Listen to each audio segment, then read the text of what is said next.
अस्सलाम वालेकुम स्टूडेंट। हमारा बिजनेस लॉ के अंदर जो चैप्टर चल रहा था वो था क्रेडिट इंस्ट्रूमेंट, जिसमें हम लास्ट प्रीवियस क्लासेस में डिस्कस कर चुके हैं कि नेगोशिएबल क्रेडिट इंस्ट्रूमेंट क्या होते हैं, क्रेडिट इंस्ट्रूमेंट की टाइप्स कितनी होती हैं, क्रेडिट इंस्ट्रूमेंट की एसेंशियल कैरेक्टरिस्टिक क्या होती हैं। और लास्ट क्लास के अंदर हमने देखा था क्रेडिट इंस्ट्रूमेंट के अंदर बैंक ड्राफ्ट क्या होता है। आज हम देखेंगे नेगोशिएबल स्टेटस के तहत प्रोमिसरी नोट, जो कि क्रेडिट इंस्ट्रूमेंट की एक टाइप्स है। सबसे पहले बात करेंगे डेफिनेशन की। Promissory note in writing by a person to pay certain sum of money to specific person। Promissory note दरअसल एक तहरीरी वादा होता है जिसमें एक शख्स दूसरे शख्स से प्रॉमिस करता है किसी स्पेसिफिक अमाउंट को पे करने का फ्यूचर में किसी स्पेसिफिक डेट पर। इसीलिए इसको प्रोमिसरी नोट कहा जाता है और इसको अकाउंटिंग के अंदर हम शॉर्ट टर्म में यूज करते हैं प्रो नोट, जो कि एक लाइबिलिटी शो करता है एक पर्सन की दूसरे पर्सन पे। According to section 4 of negotiable instrument act, promissory note is an instrument in writing containing an unconditional undertaking signed by the maker to pay a certain sum of money only to or order or the order of certain person।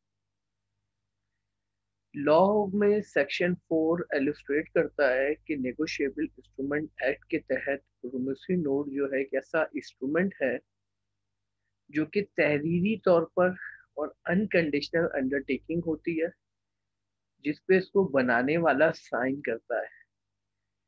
Maker के sign के बगैर इसको legally accept या identify नहीं किया जाता। और इसके अंदर जो एक अंडरटेकिंग जो होती है वो खास तौर पे स्पेसिफिक अमाउंट ऑफ मनी के लिए होती है, यानी फ्यूचर में किसी पैसे की अदायगी के लिए। तो ये तमाम डिटेल डिफाइन होती हैं according to law section 4 negotiable instrument. अब अगर हम बात करें पार्टीज ऑफ प्रोमिसरी नोट, तो इसमें बुनियादी तौर पे दो पार्टीज होती हैं प्रोमिसरी नोट के अंदर। एक पार्टी जिसको मेकर कहते हैं, person who make the promissory note और एंड प्रोमिसेस टू पे मनी स्टेटेड। प्रोमिसरी नोट में जो सबसे पहली बुनियादी पार्टी होती है वो होती है मेकर, यानी जो प्रोमिसरी नोट को बनाता है। इसको दूसरे लफ्जों में हम कहते हैं कि जो प्रोमिसरी नोट में प्रॉमिस करता है किसी खास रकम की अदायगी का। सेकंड पार्टी होती है पेई।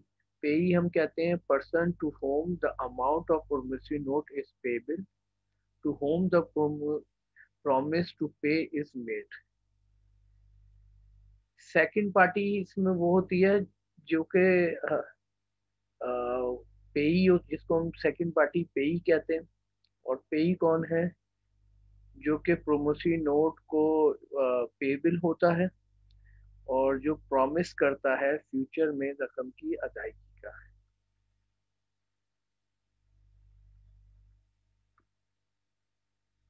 अगर हम प्रोमिसरी नोट का स्केच देखें तो ये एक प्रोमिसरी नोट का कंप्लीट स्केच है। इसके अंदर सबसे पहले अगर हम गौर करें तो एक स्पेसिफिक अमाउंट ऑफ मनी यहाँ पे इंटर है, जैसे कि 10,000। इसके अंदर एक स्पेसिफिक डेट ऐड है, जैसे कि मई 23 2013। ऑन द डिमांड और 6 months after date promise to pay Mr. Raju or order to sum of the 10,000 rupees with interest at 6% per annum until payment। ये इसकी एक्सप्लेनेशन डिटेल होती है, जिसके अंदर जिसको हम एक प्रॉमिस कहते हैं, वादा जो रकम की अदायगी के लिए है। फिर उसके बाद इसके अंदर एक स्टैम्प का पोर्शन होता है जिसपे स्टैम्प लगती है और उसके बाद ये प्रोमिसरी नोट कंप्लीट हो जाता है। अगर हम इस स्केच को रिव्यू करें तो इसमें जो खास पॉइंट है उसमें पहला पॉइंट है डेट का ऐड होना, दूसरा पॉइंट है अमाउंट का क्लियरली डिफाइन करना, तीसरा पॉइंट है उस ब्लैक एंड व्हाइट फॉर्म यानी रिटर्न फॉर्म में प्रॉमिस का करना, और चौथा पॉइंट है रेवेन्यू स्टैम्प का इस पे ऐड होगा। तो ये एक स्केच है कंप्लीट प्रोमिसरी नोट का, जो कि हमारा नेगोशिएबल इंस्ट्रूमेंट कहलाता है।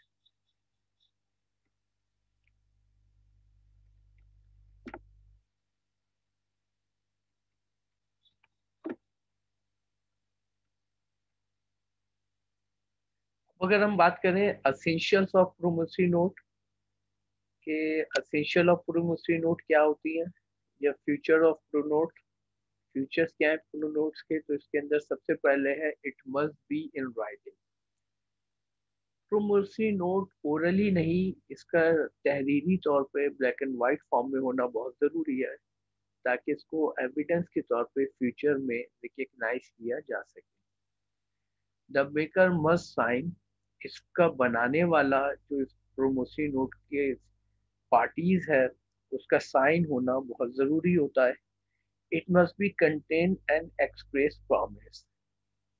थर्ड एसेंशियल और करेक्टरिस्टिक जो है प्रोमिसरी नोट की वो ये है कि इसके अंदर जो स्टेटमेंट होना चाहिए वो प्रॉमिस की फॉर्म में होना चाहिए, एक वादे की सूरत में होना चाहिए।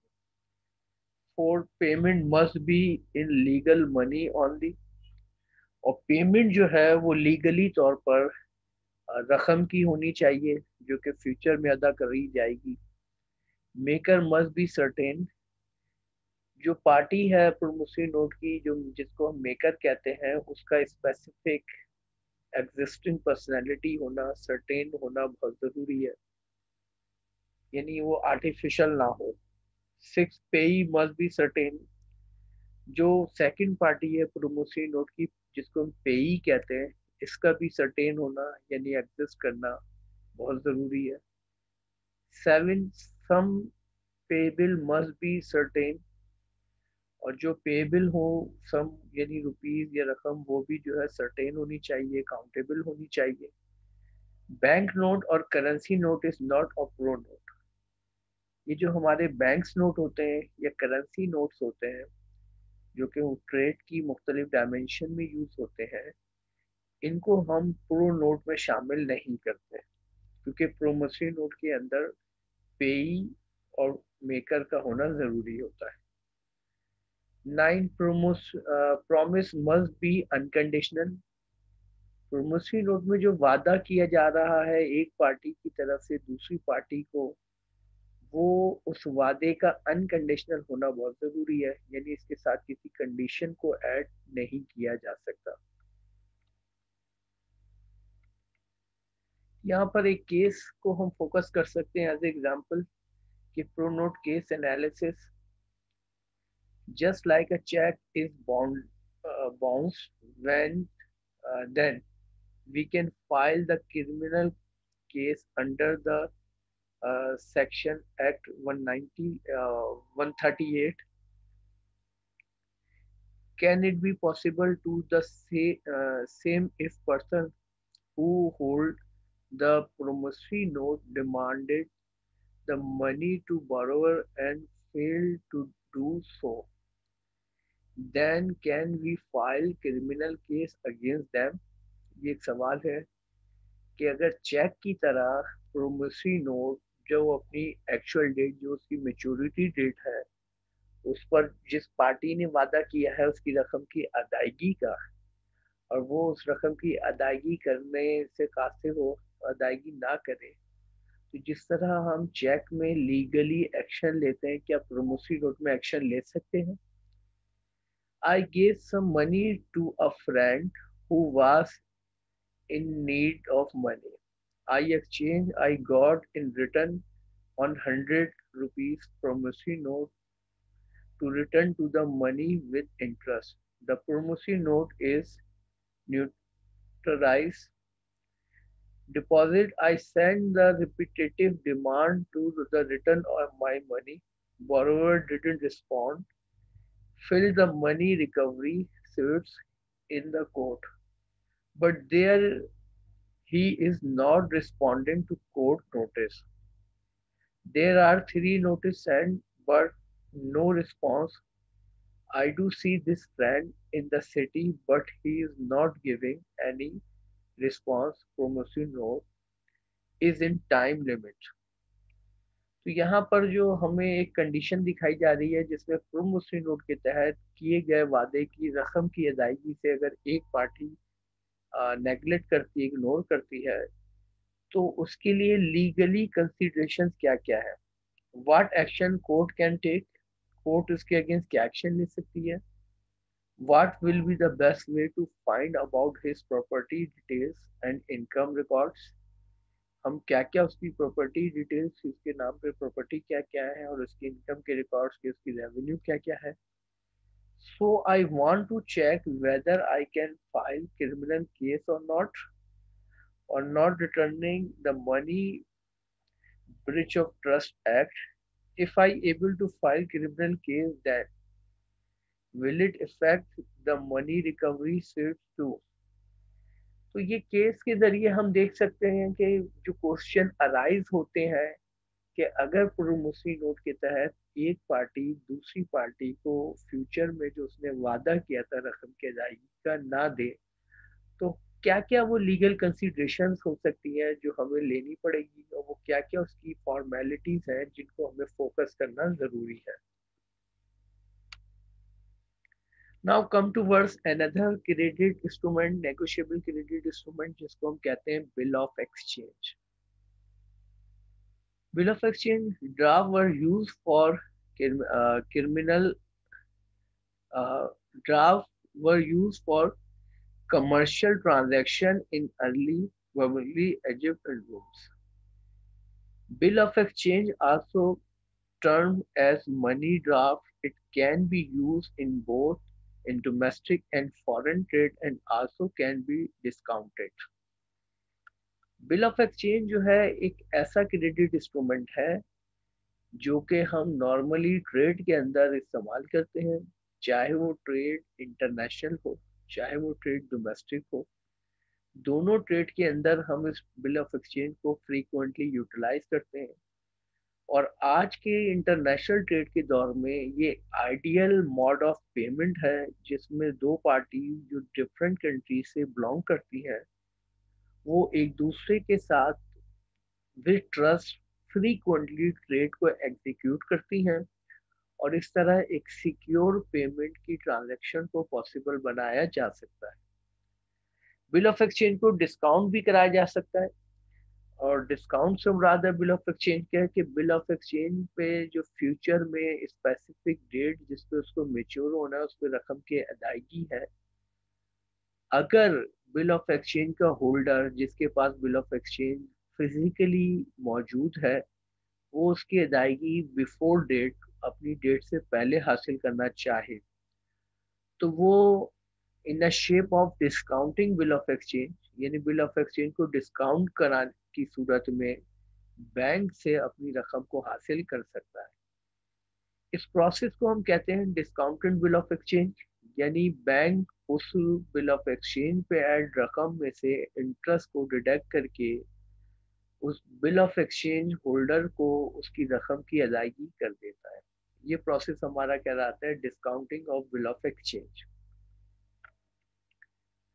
A check is also a bill of exchange. Cheque को भी हम कंसीडर करते हैं as a bill of exchange जिसमें एक रकम की अदायगी का ऑर्डर जारी होता है. It is a written order signed by one person drawer. ये एक तहरीरी हुक्मनामा होता है जिसमें साइन किया जाता है ड्राइवर की तरफ से रिक्वायरिंग अ सेकंड पर्सन, जिसमें वो रिक्वायर करता है दूसरी पार्टी को ड्राइवी टू पे अ डिमांड और एट द स्टेटेड डेट. और ड्राइवी वो है जिसको ऑर्डर किया जाता है उसमें बयान करदा रकम की अदायगी.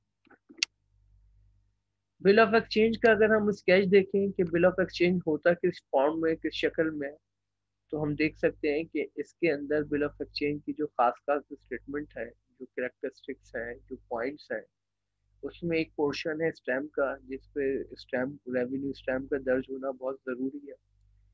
फिर इसके अंदर बिल ऑफ एक्सचेंज की पार्टी यानी जो बिल ऑफ एक्सचेंज की में लोग इन्वॉल्व हैं उनका नाम, फिर बिल ऑफ एक्सचेंज सिटी, जिस शहर में बिल ऑफ एक्सचेंज मेच्योर होता है उसका यहाँ पर दर्ज होना, फिर स्पेसिफिक डेट, वो डेट जिस पे बिल ऑफ एक्सचेंज मेच्योर या बनाया जा रहा है, फिर वो अमाउंट जिसके लिए बिल ऑफ एक्सचेंज बनाया जा रहा है उसका क्लियरली वर्ड्स के फिगर्स के अंदर नरेट करना, एक्सप्लेन करना। फिर उसके बाद वो ऑर्डर तहरीरी तौर पे आ जाता है हमारे पास। फिर second party bill of exchange की इसके अंदर मौजूद है, और फिर उसके बाद जो है इसके अंदर एक्सेप्टेंस का प्रोसेस होता है। यानी बिल ऑफ एक्सचेंज के प्रोसेस में एक पार्टी बिल ऑफ एक्सचेंज को बनाती है, दूसरी पार्टी इसको एक्सेप्ट करती है, और उस एक्सेप्टेंस के बाद ही बिल ऑफ एक्सचेंज को लीगली एक्सेप्ट किया जाता है, यानी लॉ में इसको रिकग्नाइज किया जाता है। ये एक और बिल ऑफ एक्सचेंज का जो है स्केच है जिसके जरिए हम देख सकते हैं बिल ऑफ एक्सचेंज। इसमें भी अमाउंट है, इसके अंदर पेई जो है मिस्टर कमाल अकमल है, यानी वो शख्स जिसने बिल ऑफ एक्सचेंज की रकम की कर दी। सेकंड इसमें सिटी लाहौर है, इसमें डेट November 31, 1997 है। 2 months after date pay to Mr. Kamal Akmal or his order, the sum of the 30,000 only for value received। ये किसका स्टेटमेंट होता है जो कि बिल ऑफ एक्सचेंज के अंदर बहुत जरूरी होता है। फिर उसके बाद इसमें एक पार्टी है ड्राइविंग, जो कि मिस्टर राशिद अहमद है।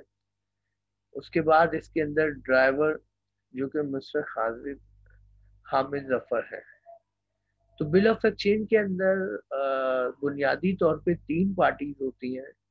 एक पार्टी को हम कहते हैं पेई, एक पार्टी को कहते हैं हम ड्राइविंग, और एक पार्टी को हम कहते हैं ड्राइवर।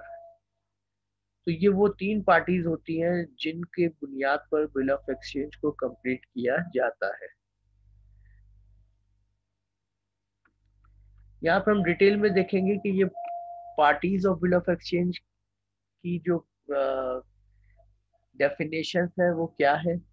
इसके अंदर सबसे पहले parties of bill of exchange में drawer, the maker of the bill of exchange and responsible person for content return in the bill. Driving वो पार्टी है बिल ऑफ एक्सचेंज की जो बिल ऑफ एक्सचेंज को बनाती है और रिस्पॉन्सिबल होती है इस बिल ऑफ एक्सचेंज को एक्सचेंज करने की, यानी बनाने के बाद इसको फॉरवर्ड करने की, ट्रांसफर करने की दूसरी पार्टी की तरह। फिर उसके बाद सेकंड पार्टी हमारे पास है बिल ऑफ एक्सचेंज में driving and acceptors, the person who is directed to pay and whom accept the direction. Driving वो party of bill of exchange है जिसको बिल ऑफ एक्सचेंज फॉरवर्ड किया जाता है, जो बिल ऑफ एक्सचेंज को receive करने के बाद उस पर रिटर्न करता है आई एक्सेप्टेड। यानी ये वो पार्टी है जो बिल ऑफ एक्सचेंज को एक्सेप्ट करती है, और ये वो पार्टी है जो बिल ऑफ एक्सचेंज को एक्सेप्ट करने के बाद इस रिस्पॉन्सिबिलिटी को ओन करती है। थर्ड है उसके बाद इसमें बिल ऑफ एक्सचेंज के अंदर party payee, the person to whom the payment is made by the drawee, many times drawer is payee. Payee वो पार्टी है जो कि बिल ऑफ एक्सचेंज में जो लिखी गई रकम है, इस रकम की जो पेमेंट यानी payment is made to the drawee, जिसको उस बिल ऑफ एक्सचेंज में दर्ज की गई रकम की अदायगी की जाएगी। ये third party of bill of exchange कहलाते हैं, जिसको हम कहते हैं पे। फोर्थ जो बिल ऑफ एक्सचेंज की पार्टी है जो in case of circumstances develop हो सकती है, वो है drawer of pay who is a position of bill of the bill holder. वो party of bill of exchange है जिसके पास फिजिकली बिल ऑफ एक्सचेंज मौजूद होता है, जो कि वेट कर रहा होता है उसकी मेच्योरिटी डेट का। फिर उसके बाद है indorser, the person who transfer the bill to another person. अगर बिल ऑफ एक्सचेंज होल्डर अपने पास मौजूद बिल ऑफ एक्सचेंज को किसी और शख्स के नाम पर मुंतकिल कर दे, ट्रांसफर कर दे, तो इसको हम कहते हैं endorsement of bill of exchange. और जो इसको इंडोर्समेंट कर रहा होता है, यानी जिसके पास अभी बिल ऑफ एक्सचेंज मौजूद है, वो कहलाता है इंडोसर्स। तो ये बुनियादी तौर पे 5 parties of bill of exchange है, हो सकती है बुनियादी इसमें 3 है, जो ड्राइवर, ड्राइवी एंड पेई। और अकॉर्डिंग टू नीड इसके अंदर 2 पार्टीज और हो सकती है, holder and indorser. Essential features of bill of exchange अगर हम फोकस करें कि बिल ऑफ एक्सचेंज के जो असेंशियल फीचर्स होते हैं वो क्या क्या होते हैं, तो इसके अंदर सबसे पहले है it must be in writing. कोई भी क्रेडिट इंस्ट्रूमेंट हो, जो भी नेगोशिएबल क्रेडिट इंस्ट्रूमेंट होते हैं, चाहे वो बिल ऑफ एक्सचेंज हो, प्रोमिसरी नोट हो, या चेक हो, या बैंक ड्राफ्ट हो, इनकी जो बुनियादी करेक्टरिस्टिक है वो है, बुनियादी फीचर्स कि उसका तहरीरी होना यानी ब्लैक एंड वाइट फॉर्म में होना जरूरी है। सेकंड, इसकी जो करेक्टरिस्टिक है, the drawee must sign. Drawee bill of exchange के ऊपर ड्राइवर यानी ड्राइवर जो है उसका साइन करना बहुत जरूरी है, जिसको हम मेकर भी कहते हैं। थर्ड है drawer, drawee and payee must be certain. Bill of exchange में जो सबसे मेन 3 पार्टीज हैं, जिसमें से एक ड्राइवर, एक ड्राइवी एंड एक पेई, इन तीनों पार्टीज का सर्टेन होना, यानी इन तीनों पार्टीज का एग्जिस्ट करना, इन तीनों पार्टी के स्पेसिफिक पर्सनैलिटी होना बहुत जरूरी है। इनमें कोई भी पार्टी आर्टिफिशियल नहीं हो सकती। Fourth, it must B content unconditional order. Bill of exchange जो कि एक ऑर्डर फॉर्म में होता है, तो इस ऑर्डर का अनकंडीशनल होना बहुत जरूरी है, क्योंकि अगर ऑर्डर के साथ कोई कंडीशन लगा दी जाएगी तो ये बिल ऑफ एक्सचेंज अपनी लीगल आइडेंटिटी लूज कर देगा। तो ये बुनियादी कैरेक्टरिस्टिक है, एसेंशियल्स है, रिक्वायरमेंट है बिल ऑफ एक्सचेंज की, कि इसका अनकंडीशनल ऑर्डर की फॉर्म में होना जरूरी है। Next, it should be an order to pay. Bill of exchange के अंदर जो ऑर्डर है वो डेफिनेटली तौर पे जो है किसी रकम की अदायगी का ऑर्डर होगा। कोई और ऑर्डर अगर होगा रकम की अदायगी के अलावा, तो वो बिल ऑफ एक्सचेंज नहीं कहलाएगा। 6, sum payable must be certain. Bill of exchange में जो रकम है वो क्लियरली नरेट की जाएगी, एक्सप्लेन की जाएगी, यानी काउंटेबल होगी। अगर बिल ऑफ एक्सचेंज में रकम काउंटेबल नहीं हुई तो ये बिल ऑफ एक्सचेंज नहीं कहलाएगा। एग्जाम्पल के तौर पर अगर एक बिल ऑफ एक्सचेंज बनाया जाए और उसमें लिखा जाए कि after 3 month I will pay a lot of money. अब लॉट ऑफ मनी की कोई खास डेफिनेशन नहीं है, यानी ये एक क्लियरली अमाउंट नहीं है, तो ये बिल ऑफ एक्सचेंज नहीं कहलाएगा। बिल ऑफ एक्सचेंज पे दर्ज रकम का क्वांटिफाई होना बहुत जरूरी है, यानी वो 1000, 1 लाख, 1 मिलियन या 1 trillion. 7, it should B stamp. Bill of exchange के ऊपर स्टैम्प का दर्ज होना बहुत जरूरी है, क्योंकि बगैर स्टैम्प के इसको लीगली रिकग्नाइज नहीं किया जाता। 8, ऑर्डर टू पे must be in legal money only. Bill of exchange में जो भी रकम की अदायगी है उसका लीगल होना बहुत ज़रूरी है, यानी कि ऐसी ट्रांजैक्शन या ऐसी मोड ऑफ पेमेंट जो कि इलीगल एक्टिविटी जैसे ब्लैक मार्केट की है, तो ऐसी रकम की अदायगी के ऑर्डर को हम बिल ऑफ एक्सचेंज में एक्सेप्ट नहीं करते। तो ये वो बुनियादी असेंशियल्स हैं जिनका एक बिल ऑफ एक्सचेंज के अंदर मौजूद होना ज़रूरी है, जिनके बगैर बिल ऑफ एक्सचेंज कंप्लीट नहीं होता। अब अगर हम बात करें types of bill of exchange की, तो types of bill of exchange में हमारे पास एक है on the basis of period. ये वो टाइप होती है बिल ऑफ एक्सचेंज की जिसके अंदर एक स्पेसिफिक पीरियड होता है, जिस पीरियड के अंदर इसको कंप्लीट करके इसको पेमेंट को पेड किया जाए। On the basis of objective, ये वो type of bill of exchange है जिसके अंदर किसी खास ऑब्जेक्टिव की अचीवमेंट के लिए बनाया जाता है। जैसे ट्रेड इटसेल्फ एक ऑब्जेक्टिव होता है और ट्रेड की एग्जीक्यूशन के अगेंस्ट जो पेमेंट की जाती है, तो ये भी बिल ऑफ एक्सचेंज कहलाती है। अदर क्लासिफिकेशन के अंदर हमारे पास मौजूद है inland bill, foreign bill.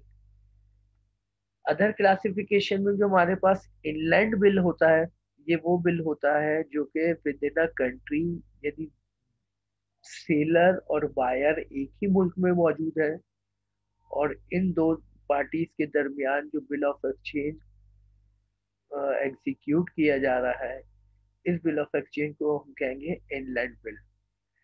Foreign bill वो बिल ऑफ एक्सचेंज कहलाता है जिसमें बायर और सेलर दो डिफरेंट कंट्रीज में मौजूद होते हैं। यानी अगर बायर पाकिस्तान में और सेलर यूएसए में है और इनके दरमियान बिल ऑफ एक्सचेंज को प्रोसेस किया जा रहा है, तो ये हमारा फॉरेन बिल कहलाएगा।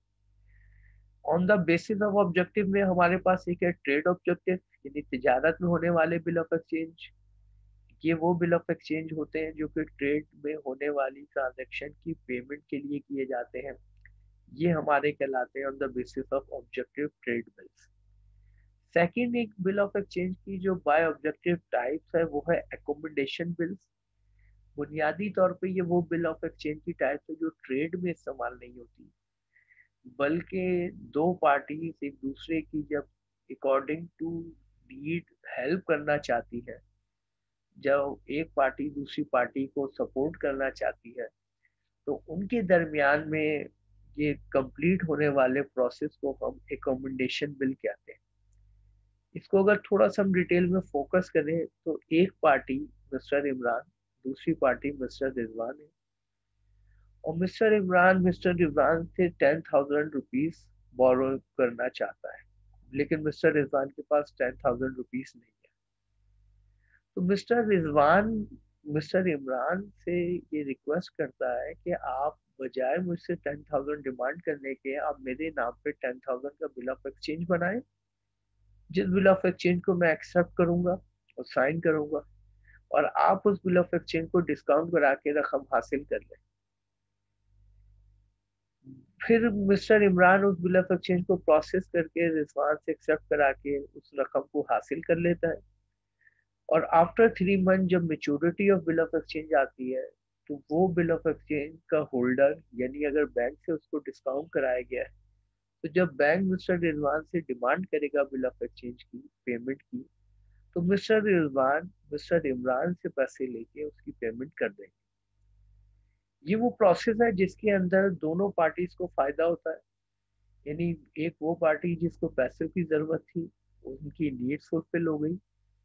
दूसरी पार्टी जिसने बगैर किसी इन्वेस्टमेंट के फर्स्ट पार्टी की हेल्प करी और रिलेशनशिप को मेंटेन किया, ऐसे बिल को हम कहते हैं एकोमोडेशन बिल। ये बिल कहलाता है on the basis of objective accommodation bill. On the basis of period में हमारे पास एक बिल होता है डिमांड बिल और एक होता है टर्म बिल। डिमांड बिल वो बिल होता है जिसके अंदर मेकर एक्सेप्टर मेकर की विशेष पर छोड़ देता है, जिसपे कोई डेट दर्ज नहीं होती, कि जब भी उस बिल ऑफ एक्सचेंज को बनाने वाला उस बिल ऑफ एक्सचेंज पे लिखी गई रकम की डिमांड करेगा, उसी वक्त उस बिल ऑफ एक्सचेंज की मैच्योरिटी का टाइम होगा और उसको पेमेंट कर दी जाएगी। ऐसे बिल को हम कहते हैं डिमांड बिल। चाहे वो एक दिन बाद, चाहे वो 1 महीने बाद, चाहे वो 6 महीने बाद बिल की डिमांड करे पेमेंट की। सेकेंड है टर्म बिल। टर्म बिल वो बिल होता है जिसके अंदर स्पेसिफिक टाइम फ्रेम मौजूद होता है और उस डेट से पहले उस बिल ऑफ एक्सचेंज की मेच्योरिटी नहीं होती। इन दो बिल को हम कहते हैं on the basis of period bill of exchange. ये थी types of bill of exchange. अब हम जरा देखेंगे types of bill of exchange के on the basis of period demand bill. This will have no fixed date of the payment. This bill are payable anytime when the bill is represented by the payee. जैसा कि हम पहले discuss कर चुके हैं कि demand bill ऐसे bill को कहते हैं जिसके ऊपर कोई टाइम फ्रेम नहीं होता, बल्कि छोड़ दिया जाता है मेकर की विशेष पर कि जब वो इस बिल ऑफ एक्सचेंज की रकम हासिल करना चाहे वो डिमांड कर सकता है। Term bill, this bill are payable after specific period of time. Term bill उस बिल को कहते हैं जिसपे फ्यूचर की कोई डेट दर्ज कर दी जाती है। वो डेट 1 महीने से लेकर 6 महीने या 3 महीने तक की हो सकती है, और उस डेट से पहले उस बिल ऑफ एक्सचेंज के ऊपर लिखी गई रकम की डिमांड नहीं की जा सकती। और जो डेट उस पर दर्ज की जाती है उस डेट को हम कहते हैं maturity date of bill of exchange. Next है on the basis of objective. On the basis of objective में जैसे हम पहले डिस्कस करते इंट्रोडक्शन कर चुके हैं, trade bill, this bill are drawn and accepted against the sales and purchase of goods on credit. Normally trade के अंदर ट्रांजैक्शन कैश पर भी होती है और क्रेडिट पर भी होती है, और जब क्रेडिट पर ट्रांजैक्शन होती है तो उसके अंदर हम यूज करते हैं बिल ऑफ एक्सचेंज जो कि ट्रेड बिल कहलाता है। Trade bill are drawn by the seller. इस ट्रेड बिल के अंदर जो ड्राइवर होता है वो नॉर्मली सेलर होता है, and accepted by the buyer, यानी ड्राइवी जो होता है वो परचेजर यानी खरीदारी करने वाला होता है। Accommodation bill, this bill don't drawn against any trade buying and selling. accommodation bill जैसे हम पहले बात कर चुके हैं कि ये कोई ट्रेड में इस्तेमाल होने वाला बिल नहीं होता। This bill drawn without any consideration, जिसके अंदर कोई ऐसी कंसिडरेशन ट्रेड से रिलेटेड नहीं होती। The intention is to help one party और बोथ द पार्टीज फाइनेंशियली, जिसमें एक पार्टी दूसरी पार्टी को फाइनेंशियली सपोर्ट करती है, और उस फाइनेंशियली सपोर्ट की शक्ल में जो बनने वाला बिल होता है हम उसको एकोमोडेशन बिल कहते हैं, जैसा कि हम पहले डिटेल में डिस्कस कर चुके हैं। Other classification of bill, inland bill. Inland bill किसे कहते हैं? This bill are drawn in a country upon a person living in the same country और payable in the same country. जब दोनों पार्टी बिल ऑफ एक्सचेंज के अंदर driver and driving एक ही मुल्क के अंदर मौजूद हो या एक ही शहर के अंदर मौजूद हो, इनके दरमियान में जो बनने वाला बिल होता है उसको हम कहते हैं इनलैंड बिल।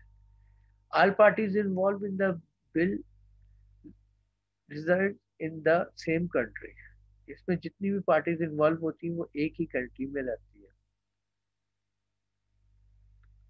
एग्जाम्पल हम देख सकते हैं इसके अंदर, mister A is resigning in Bangalore drawn a bill on B residing in the Mumbai for the purpose of the machinery। तो ये हमारा इनलैंड बिल कहलाएगा। सेकंड हमारे पास है foreign bill. This bill are drawn in one country and accept an other country is called foreign bill. जब दो parties bill of exchange की दो डिफरेंट कंट्रीज में रहती हो और उनके दरमियान बिल ऑफ एक्सचेंज का प्रोसेस किया जाता है तो ऐसे बिल ऑफ एक्सचेंज को हम फॉरेन बिल ऑफ एक्सचेंज कहते हैं। अब यहाँ पर हम बिल ऑफ एक्सचेंज का स्केच देख सकते हैं।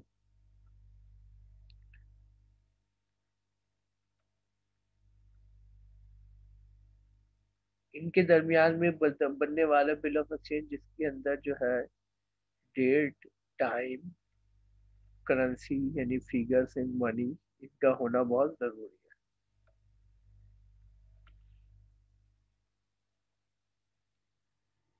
ये था हमारा credit instrument bill of exchange.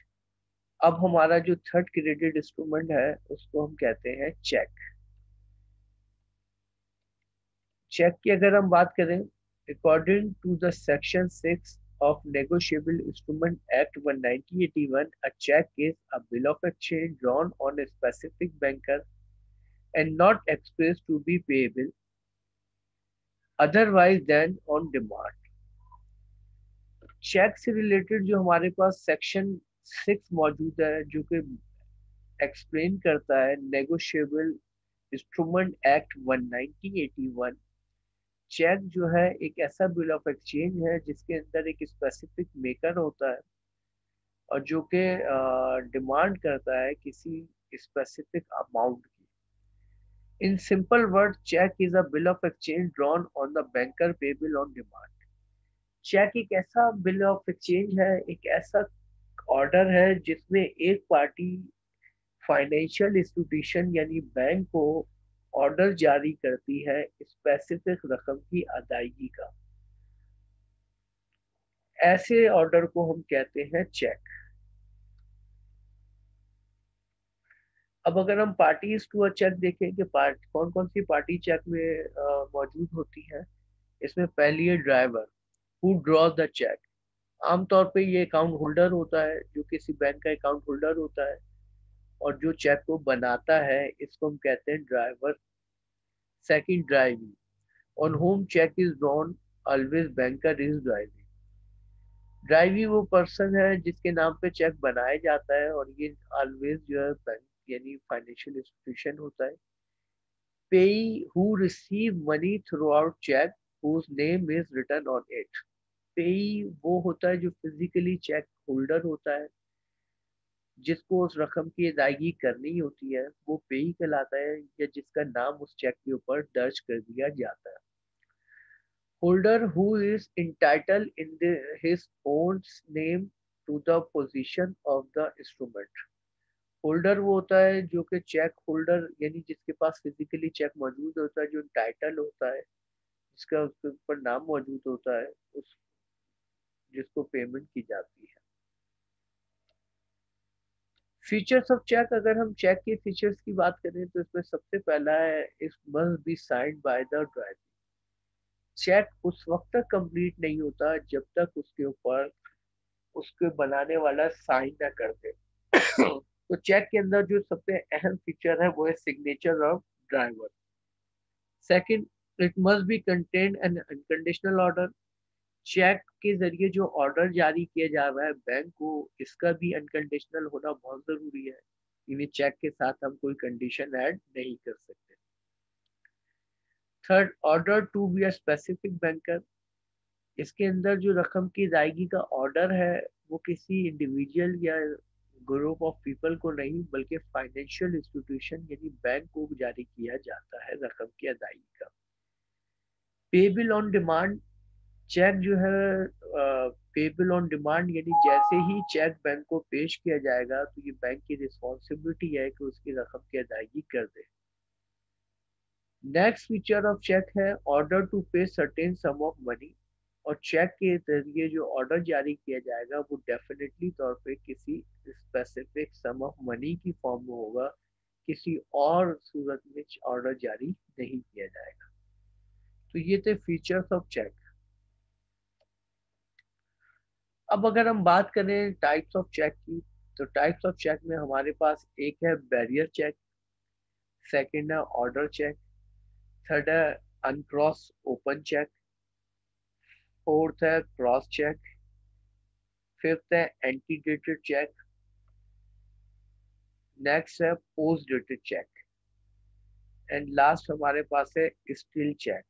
तो ये बुनियादी तौर पे टाइप्स है हमारे पास चेक्स की। अब हम इन टाइप्स को जरा डिटेल में देखते हैं।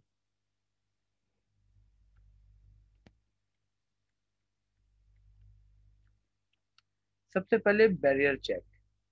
बैरियर चेक को हम दूसरे लफ्जों में अनसिक्योर चेक भी कहते हैं, क्योंकि ये इंतहाई अनसिक्योर चेक होता है। अनसिक्योर इसलिए कहते हैं क्योंकि इस चेक के ऊपर किसी शख्स का नाम ऐड नहीं होता। यानी ये चेक जिसके पास भी फिजिकली एग्जिस्ट करेगा और वो शख्स उस चेक को बैंक में प्रेजेंट करेगा, तो बैंक उस शख्स को उस रकम की अदायगी कर देगा।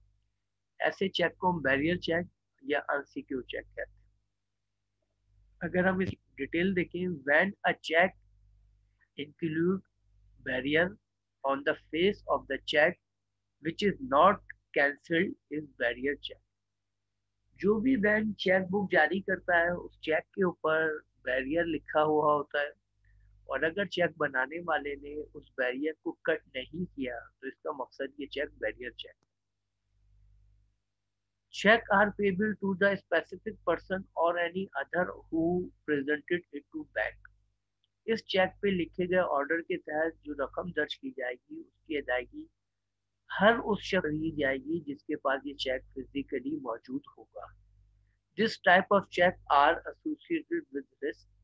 ऐसे चेक्स के अंदर लाजमी तौर पर रिस्क मौजूद होता है कि अगर किसी शख्स का चेक मिस हो जाए या किसी शख्स का चेक किसी दूसरे शख्स को मिल जाए, तो जिसके पास ये चेक मौजूद होगा वो चेक की रकम हासिल कर लेगा। तो इसके साथ रिस्क फैक्टर होता है, इसलिए हम इसको अनसिक्योर चेक भी कहते हैं। नेक्स्ट हमारे पास जो चेक की टाइप्स है वो है ऑर्डर चेक। ऑर्डर चेक हम किस चेक को कहते हैं? ऑर्डर चेक कहते हैं when a cheque in which the word barrier appearing on the face of the check is cut. When a check in which the word barrier appearing on the face of the check is cancelled, and when in its place word or order written on the face of check। Order cheque उस cheque को कहते हैं जिसके अंदर हम जो barrier word लिखा हुआ होता है उस बैरियर को काट दें और उस पर ऑर्डर लिख दें, तो ऐसा चेक अब बैरियर चेक के बजाय ऑर्डर चेक बन जाता है। Order cheque are written on the face of the check. This check are payable to specified person or to anyone else to whom it is। ये वो चेक होता है जिसके अंदर उस शख्स को उसकी रकम की अदायगी की जाती है जिस शख्स का उस चेक के ऊपर नाम लिखा गया है। यानी ये चेक अब सिक्योर चेक हो गया क्योंकि किसी और को मिलने की सूरत में वो शख्स इस चेक की रकम की रिसीव नहीं कर सकता। थर्ड है हमारे पास क्रॉस चेक। क्रॉस चेक की अगर हम बात करें, when a particular cheque in which two parallel lines are drawn on the face of the cheque और with written like account pay or co on or not negotiable। जब हम किसी check की लेफ्ट साइड के upper portion के ऊपर दो parallel lines को ड्रॉ करते हैं, तो अब ये लाइन इस चीज को शो करती है कि ये चेक जो है क्रॉस चेक बन गया है। और क्रॉस चेक जो है parallel line drawn on the face of the cheque और विद द राइटेड लाइन, और उन क्रॉस लाइन के दरमियान अकाउंट पेई या एंड कंपनी या नॉट नेगोशिएबल लिख दिया जाए या सिर्फ खाली दो पैरेलल लाइन लिख दी जाए, तो ये चेक हमारे क्रॉस चेक कहलाते हैं। Some payable of this check cannot be withdrawn at the bank counter, but it can only credited to the payee's account। Cross cheque की खास बात यह है कि क्रॉस चेक को बैंक में प्रेजेंट करके हम कैश की सूरत में रकम को हासिल नहीं कर सकते, बल्कि क्रॉस चेक के तहत रकम एक शख्स दूसरे शख्स के अकाउंट में मुंतकिल कर सकता है। ये जो चेक होल्डर है वो चेक को बैंक में प्रेजेंट करके जिसने चेक बनाया था उसके अकाउंट से रकम को अपने अकाउंट में ट्रांसफर करके फिर उस रकम को रिसीव कर सकता है। ये सबसे ज्यादा सिक्योर चेक होता है क्योंकि इसमें पेमेंट करने वाले के साथ साथ पेमेंट रिसीव करने वाले को भी फ्यूचर में आइडेंटिफाई करना बहुत आसान होता है। यही वजह है कि ये ट्रेड के अंदर एक बहुत ही कॉमन और बहुत जनरल प्रैक्टिस में यूज होता है। Some payable of this check cannot be withdrawn at the bank's end counter, but it can only credited to the pay account। Picture of cross check। Cross cheque की अगर हम बात करें तो uncross open cheque. Uncross open cheque वो cheque होता है when a particular cheque is not cross. जब किसी चेक के ऊपर दो पैरेलल लाइन नहीं खींची जाए तो वो अनक्रॉस चेक कहलाता है। Some payable after this check can be withdrawn at the bank counter। या हम क्रॉस चेक के ऊपर पैरेलल लाइन को कैंसिल करके मेकर उस पर साइन कर दे तो ये ओपन चेक कहलाता है। और ये वो चेक होता है जिस चेक को बैंक में प्रेजेंट करने वाला रकम ऑन द काउंटर पर रिसीव कर सकता है। फिर हमारे पास टाइप्स ऑफ चेक में एक चेक है जिसको हम कहते हैं antedated cheque. A cheque which is bears a date earlier than the date on which is presented to the bank। Antedated cheque उस चेक को कहते हैं जो कि बैंक के अंदर प्रेजेंट किया जाता है उसके ऊपर लिखी गई तारीख से पहले। ऐसे चेक को हम कहते हैं antedated cheque. This cheque is valid up to 3 months from the date of issuance.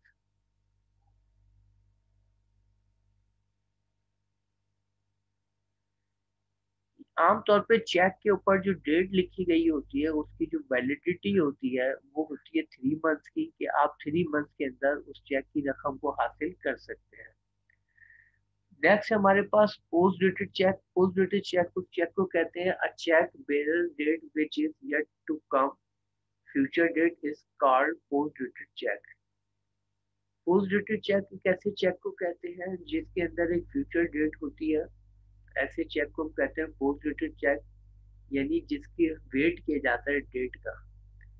फिर उसके बाद नेक्स्ट है हमारे पास स्टिल चेक।